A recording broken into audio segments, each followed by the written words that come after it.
Welcome to this explainer. I am absolutely thrilled to have you here today because we're going to break down one of the most significant and honestly, most fiercely debated decisions a person can make in their entire lifetime. For generations, the formula seemed incredibly simple. Go to college, get a degree, and boom, secure a comfortable, successful life. But lately, with the skyrocketing costs of tuition in a rapidly changing job market, that traditional dream is being heavily scrutinized. So today, we're going to look strictly at the complex economics of higher education. Using a highly structured and completely impartial approach, we're going to rely on the data and the core economic realities to unpack exactly what a university degree actually means today. We're going to clear away all the noise, skip the cultural debates, and focus directly on the hard facts. So that brings us to the massive question. In a world defined by continuous, rapid-fire economic and technological transformation, is college still worth the investment? Is it still the ultimate key to success, or has the landscape entirely shifted beneath our feet? Think about it. With artificial intelligence reshaping whole industries, remote work globalizing the talent pool, and new gig economies popping up practically overnight, it's a question millions of students and professionals grapple with every single year. Today, we are going to systematically dissect exactly what the current economic analysis tells us about this monumental decision. Okay, let's dive into this. Here is our agenda for today. First, the big question. Is college worth it? Second, we'll look at the pros, focusing on earnings and skills. Third, the cons, examining costs and alternatives. And finally, we'll run a final cost-benefit analysis. Let's start with Section 1, the big question. Is college worth it? The fundamental debate of human capital. When we talk about higher education from an economic perspective, what we're really talking about is an investment in human capital. It's widely viewed as this absolutely essential tool for adaptation and progress in our modern society. But giving a simple yes or no to whether it's actually worth it, well, that's virtually impossible. The true value of a degree doesn't just exist in a vacuum. It's like a giant puzzle, heavily influenced by a highly complex mix of variables. We have to consider local job markets, the family financial backing a student might or might not have, and deeply individual factors like personal career goals and your own risk tolerance. A degree in one city might be an absolute golden ticket, while in another, it might just be a very expensive piece of paper. It depends entirely on the specific context of the person making the investment. So to really understand this, we need to break down those specific driving factors. Moving to Section 2, Pros, Earnings, and Skills. Let's look at the strong case for a university degree. And this brilliantly illustrates the traditional benefits. When we contrast individuals with no degree against those with university studies, economic analyses consistently show a significant career-long earning gap. On average, those with university degrees simply earn more over their lifetimes. This gap is driven by a few critical factors. First, you've got higher productivity and specialized competencies. But there's also a fascinating concept economists call signaling. Basically, a degree signals to an employer that a candidate has the discipline to complete a rigorous multi-year project. Furthermore, graduates typically secure far more stable and lucrative roles because degrees act as a hard barrier to entry in high-demand sectors like IT, medicine, engineering, and upper management. You literally cannot become a licensed structural engineer or a surgeon without passing through the university system. That naturally protects those high-paying jobs from oversaturation.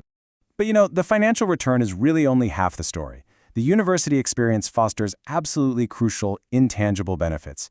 We're talking about profound cognitive and social skills here. Critical thinking, complex problem-solving, teamwork, and highly efficient communication.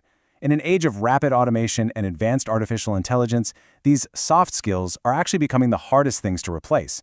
Sure, a machine can crunch numbers or write basic code, but negotiating a complex deal, leading a diverse team, thinking critically through a totally novel crisis, those are distinctly human traits. Employers in the modern market desperately seek these exact skills because they indicate a worker who can continuously learn and pivot when the industry changes.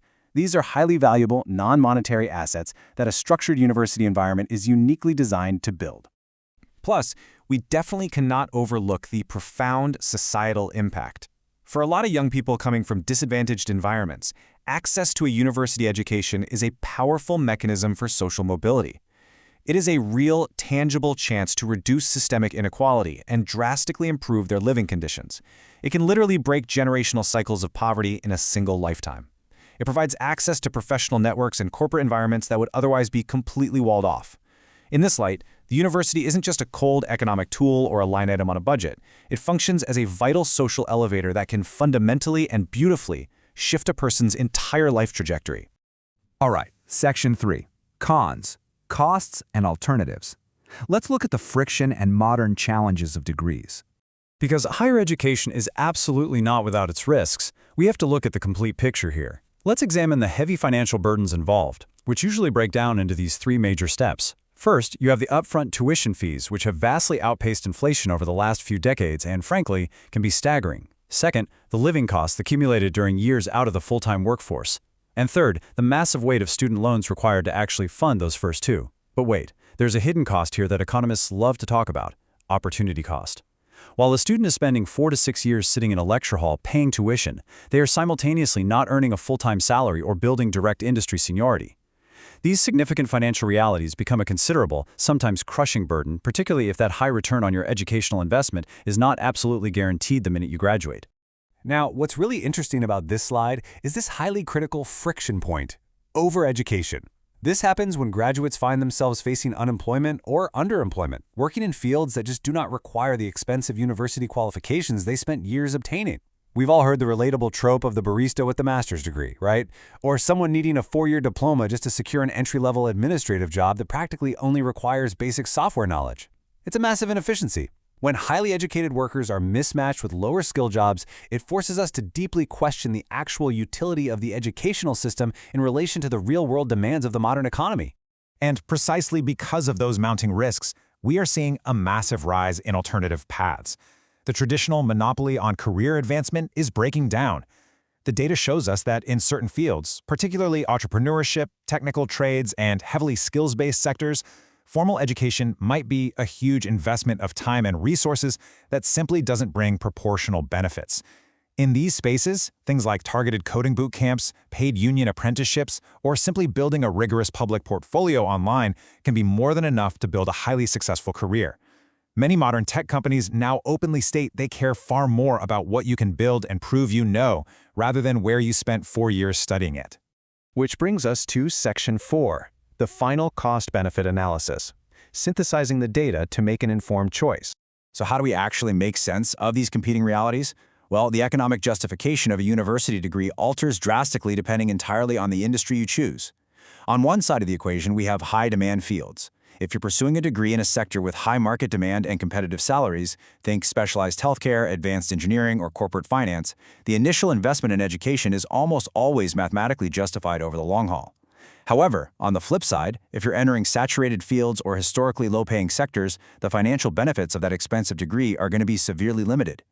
Taking on Ivy League-level debt to enter a field with a very low salary ceiling, that is a mathematical trap that so many young professionals fall into.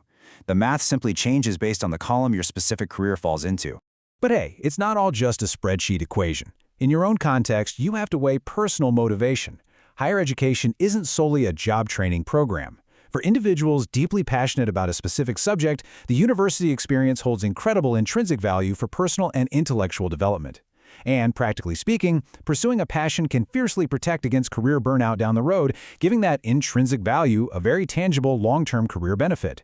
You have to carefully weigh your own personal passion against the cold economic realities of your chosen field. Crucially, we have to acknowledge the role of adaptability. We live in a knowledge economy where industries pivot almost overnight. Ultimate success doesn't rely on your initial education alone. It requires lifelong learning. A university degree can provide a phenomenally solid foundation for that continuous adaptation. It teaches you how to learn. But let this be a reminder. A degree is a launchpad. It is not a guarantee of success. The degree gets you to the starting line, but your adaptability, that determines how far you run. Which leaves us with this final, vital thought to conclude our explainer today. Whether you choose the path of a formal university degree or you choose the path of direct practical experience in self-learning, the requirement for continuous growth remains exactly the same. So I leave you with this question to reflect on. In an ever-changing economy, how will you continue to learn? Thank you so much for joining me for this explainer today, and keep asking the big questions.